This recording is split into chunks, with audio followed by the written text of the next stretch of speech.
नमस्कार दोस्तों, आज के इस वीडियो में आपका स्वागत है। आज हम भगवद गीता के अष्टाध्याय के 27वें श्लोक के बारे में चर्चा करेंगे।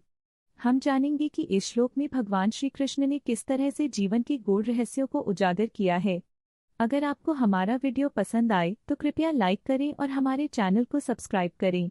चलिए अब हम इस अध्याय और श्लोक के महत्वपूर्ण शिक्षाओं में गहराई से प्रवेश करते हैं। अव्यक्तं व्यक्तिमापन्नं मन्यते मामरन्तकृत। जो व्यक्ति अव्यक्त अर्थात पारलौकिक के विषय में सोचता है वह मुझे ही व्यक्त रूप में देखता है। भगवद गीता के इस श्लोक में भगवान श्री कृष्ण यह बताते हैं कि जो व्यक्ति अव्यक्त ब्रह्म का ध्यान करता है वह मुझे व्यक्त रूप में समझता है। यह श्लोक यह भी दर्शाता है कि नकारात्मकता और अनिश्चितता के बीच व्यक्ति को अपने ध्यान को सही दिशा में लगाना चाहिए। जब हम अव्यक्त के बारे में सोचते हैं तो हम ईश्वर की सच्ची पहचान को समझते हैं।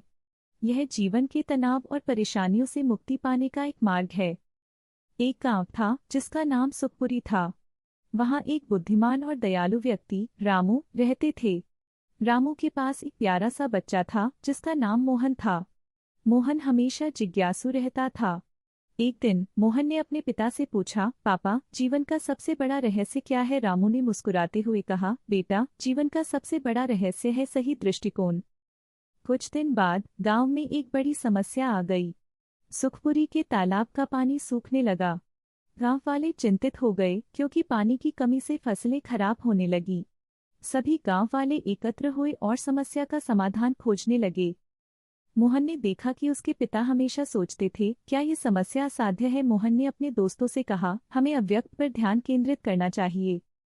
उसने अपने पिता से कहा, पापा, हमें तालाब के पानी की कमी पर ही ध्यान नहीं देना चाहिए बल्कि हमें उसके स्रोत की खोज करनी चाहिए। रामू ने अपने बेटे की बात सुनी और कहा, बिल्कुल बेटा, हमें समस्या के समाधान पर ध्यान देना चाहिए। उन्होंने गांव वालों को एकत्र किया और सबने मिलकर तालाब के पास की जगहों की सफाई शुरू की।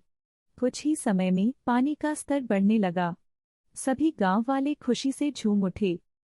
मोहन ने कहा, देखा पापा, जब हम सही दृष्टिकोण से काम करते हैं तो अव्यक्त समस्याएं भी हल हो जाती हैं। रामू ने मुस्कुराते हुए कहा, बिल्कुल बेटा, यही तो भगवद गीता का सिखाया हुआ है। इस कहानी से हमें यह सीख मिलती है कि जब हम सही दृष्टिकोण अपनाते हैं तो जीवन की समस्याओं का समाधान अवश्य निकलता है। दोस्तों, यदि आपको यह कहानी पसंद आई हो तो कृपया लाइक करें और हमारे चैनल को सब्सक्राइब करना न भूलें। आगे भी ऐसे ही और शानदार कंटेंट के लिए जुड़े रहें।